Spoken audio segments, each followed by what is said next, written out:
deserto que atravessei, ninguém me viu passar. É óbvio que não, era um deserto que estava desértico. Afinal, o que é o deserto? O deserto é uma praia sem o mar, é uma ilha só que cercada de areia por todos os lados.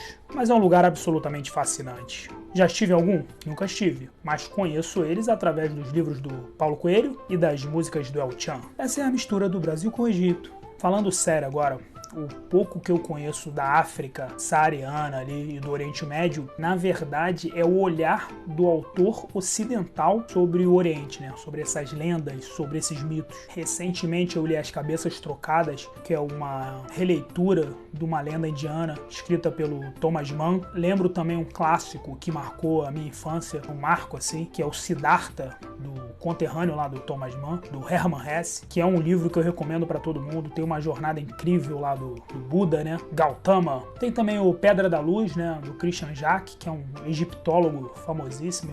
As Memórias de Cleópatra, Margaret George. E o livro que eu vou falar hoje, ele é tão bem referenciado, ele tem tantas minúcias que me fez ter vontade de ler muito mais sobre o assunto, mas assim, buscar um olhar local, sabe? Uma fonte primária, para tentar entender se tem tanta diferença assim, sabe? E por isso, esse livro já vale a pena a leitura.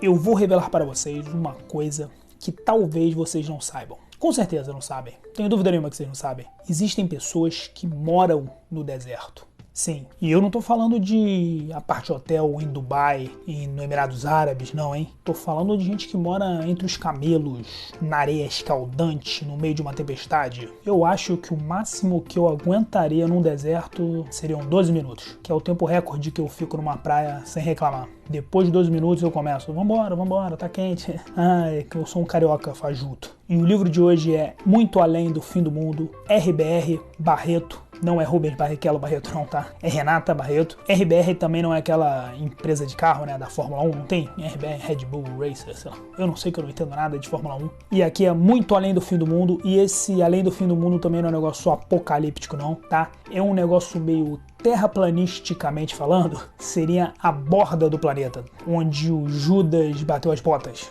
Judas não, onde o Maomé perdeu as luvas.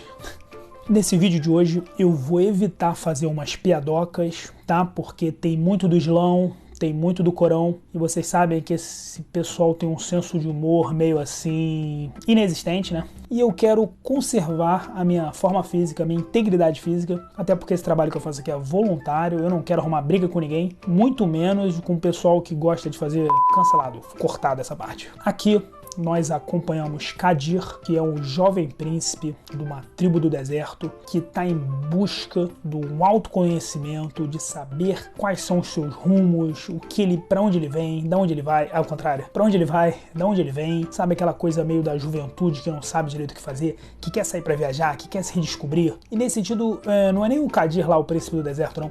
É uma coisa meio universal, né? A gente pode pegar, por exemplo, o Holden Caulfield, lá do Apanhador no Campo de Centeio. É um Kadir, só que lá em Nova York. O Sal Paradise lá, sem o Jim Moriarty lá do On The Road. Aqui é um On The Road, só que sem road, sem carro, com camelo. Mas o sentimento é o mesmo. E nessa viagem, Príncipe Kadir vai ser acompanhado pelo Randu, que tem um negócio meio de Adorim, meio Tutsi ao contrário, se é que vocês me entendem, as referências, ó. Isso aqui foi uma tentativa de piscada pra vocês. Porque vai ter gente que vai pegar essa piscada, tem gente que não vai pegar a piscada, porque tem gente que não vai pegar a referência, sacou? E eles saem nessa peregrinação em busca das montanhas de Kaf, que como eu falei é essa borda, né, do fim do mundo, que lá no Corão é uma espécie de paraíso. Mas na verdade eles não estão só em busca disso. Eles não sabem direito o que eles querem. Eles querem encontrar o lugar deles no mundo e eles querem também encontrar o Balan, que é um sábio que passou lá pela aldeia onde eles viviam e que tinha um monte de ensinamento. Era um cara meio doidão, sabe, assim, com coisas incríveis pra ensinar, e todo mundo prestou atenção e eles falaram assim, quem sabe a gente não pode ser discípulo desse cara. E aí também saíram ao encalço desse sábio loucão que dança no deserto. Eles encontram lá o Hamad, um guerreiro tuareg, que vai dando a proteção que eles necessitam nessa odisseia, né, que eles vão percorrendo ali, e ele vai meio que protegendo, ele conhece muito do deserto, e eles encontram também 2 forasteiros europeus com uma outra visão, e é muito interessante porque eles estão o tempo inteiro travando diálogos, e o conhecimento dos europeus é diferente do conhecimento ali dos nativos. Um é um português, Meirinho, o outro é um russo, Vladislav, e eles têm uma sinergia bacana. E aí, no final das contas, é uma coisa que sai do ponto A e não vai ao ponto B, ele volta no ponto A. Bom, de certa maneira, ele até vai no ponto B na jornada pessoal, mas na verdade, enfim, é porque o deserto tem disso, né? O deserto você anda em círculos, assim, talvez esse seja a grande sacada do deserto, né? Deixar você andando em círculos, assim, nessa coisa meio de você aprender consigo, né? Nessa jornada de autoconhecimento. Caraca, eu tô viajando muito nesse. E aí você tem também acompanhando, né? Toda essa mitologia ali que envolve essa atmosfera. Aí você tem os jeans, eu acho que é jeans, eu tentei pesquisar direito como é que se fala isso, eu não sei muito bem, porque eu não tenho a Alexa aqui pra me ensinar. E a menina do Google também não é muito confiável, ela fala umas palavras que tô completamente equivocada aquela pronúncia dela, então. Mas eu acho que são jeans. O meu contato com jeans era com o Neil Gaiman lá, aqueles. Então, enfim. Mas aí você tem os jeans, você tem o Simorg, eu acho que é Simorg também. Eu vou ficar aqui pagando mico se alguém que conhece tá vendo esse vídeo agora, me perdoe. Mas o Simorg é um pássaro mágico, e você tem as cavernas ocultas, você tem os cavaleiros, tem uma coisa meio dos templários que apareceram e andaram nessas cavernas que são ocultas, umas criaturas meio estranhas, e tem tudo aqui. E os diálogos, em geral, eles são muito informativos, reflexivos, bonitinhos. São diálogos bonitinhos que fica parecendo que toda frase tem um conhecimento muito especial, sabe? Que todo diálogo contém uma sabedoria milenar. O uso de metáforas e de fábulas e de ensinamentos e de lições, né? Nada é meio que gratuito. E assim, essa parece uma ideia geral que a gente tem dos orientais, né? Eu percebo assim, em filmes, em livros, essa coisa de meio mestre dos magos em todos os personagens orientais. E isso é mais um motivo de eu querer conhecer um autor do local para saber se eles realmente se enxergam assim ou se essa é uma visão nossa, de que todo mundo lá é esperto pra caceta e não, só consegue falar através de parábolas. Vou procurar. E aproveitando esse ensejo, aproveitando que a gente tá falando de diálogo, eu vou falar dos meus 2 esculachos. Eu sei que essa é a hora do programa que vocês mais gostam, vocês com sangue nos olhos, vocês se alimentam de discórdia, de polêmica, mas então aqui eu vou ter que falar também porque eu tenho um compromisso especial comigo, né? O primeiro compromisso comigo, então se essa coisa me incomodou um pouco eu falo, mas deixando bem claro que é bem subjetivo, não é um erro, não é uma falha, é uma coisa que me incomodou um pouco, que é o seguinte: há um uso excessivo de reticências nos diálogos, então eu fico eu não fui treinado pra saber o que são essas reticências ali, então às vezes eu fico pensando, será que o personagem é gago, ou ele para muito pra pensar, e por isso esses 3 pontinhos, eu não sei, e aí isso me travou, porque vocês conhecem já as minhas manias dos outros programas, vocês já viram falar um pouco sobre isso, então eu fico completamente perdido assim, cara, por que a autora optou botar esses 3 pontinhos?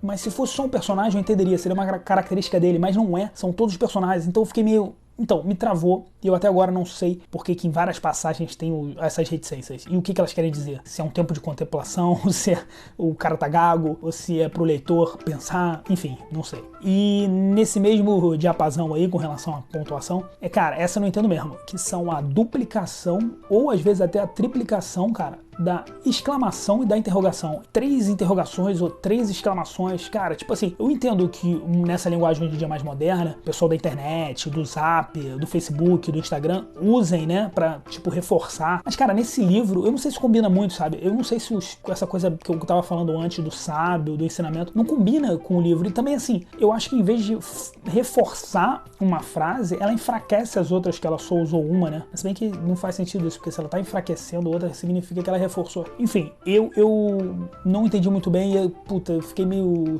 travado, assim, pra essas coisas, porque o titio aqui é meio doido, o titio que tem as manias, e vocês sabem muito disso. Nada que afete a leitura, nada que atrapalhe o desenvolver da história. Ultrapassar essa questão, muito além do fim do mundo, o livro de R.B.R. Barreto, com essa capa aqui belíssima, em tons de deserto, e todo ilustrado, são várias ilustrações que compõem esse livro, e você, que há muito tempo criou uma ilustração no livro, que tem vergonha de admitir, que desde a época do Chapeuzinho Vermelho e dos 3 Porquinhos não viu uma ilustração no livro, e fica pensando, nossa, quando eu vou pegar um livro com uma ilustração? Porque também, imagina Guerra e Paz com várias ilustrações, pra dar uma acalmada no Porra, ia quebrar um pouco aquele climão de Guerra e Paz, entendeu? Dostoiévski, Tolstói precisam de uma ilustração. Alô, editoras, botem uma ilustração. E as ilustrações são muito bem feitas, elas combinam com o livro, vale a pena. Talvez esse seja o seu livro de Natal. É uma história de Natal? Não é uma história de Natal, mas tem deserto, tem jornada, tem rei mago, tem um mago, tem incenso, tem incenso. Então, talvez seja o mais próximo do que você vai ter de uma jornada de Natal. Uma redescoberta de entendimentos entre pessoas, de amores impossíveis, de redenção. Tem também umas revelações ali no final, uns plot twists, você vai gostar. E assim, aproveitando essa época de Natal, que vocês ficam pensando que é só o aniversário do Papai Noel, e não é só o aniversário do Papai Noel, aproveitem esse sentimento aí de amor, de empatia, eu nunca pedi isso, mas como é Natal, eu acho que não custa nada. Deixe aqui a sua inscrição, assine o sinetinho aqui das renas, vai ver bem. Eu não sei fazer isso, eu não sei pedir coisa. Já tem um livro pra semana que vem, que provavelmente vai sair no final de semana que vem, ou no meio da... Não, no final de semana que vem, provavelmente, que é sobre lobisomens. Olha, coisa fantástica, hein? Eu tava falando aqui de Papai Noel e agora eu tô falando de lobisomens. Só tem mais um livrinho na manga e acabou, eu não tenho mais nada pra fazer aqui. Mas, por favor, hein, me mandem mais livros pra eu poder resenhar, senão o programa vai acabar. E imagina se o programa acabar. Eu sei que vocês estão com medo aí, estão achando que eu tô com sangue nos olhos, que eu gosto de discórdia, de polêmica, mas é mentira, você sabe. Vejam os vídeos e vocês verão que eu pego pouco no pé das pessoas. Eu pego assim, mentira. Um pouquinho. Mas então, porque faz parte, né? A vida não é um arco-íris. A vida de vez em quando é um arco-íris, de vez em quando é uma tempestade. Há biólogos, inclusive, que me catalogam como uma pessoa fofa. Então, eu tenho a barba fofa. Antigamente tinham os piratas, né? Barba ruiva, barba negra, eu sou o barba fofa. Mandem seus livros, não deixem esse projeto aqui acabar. É de graça, eu não ganho absolutamente nada com isso. Talvez essa seja a minha jornada de autoconhecimento. Procurem lá no Facebook, no Instagram, nos canais aí, nos Clashos Cacofônicos também, que eu faço parte. Me mandem e mandem seus livros, não fiquem com medo. Eu vou fazer uma resenha com todo carinho, com toda a honestidade intelectual. E só porque eu também não tenho muito conhecimento. Então, tipo... Mas você vai se divertir. Chega. Um beijo, tchau.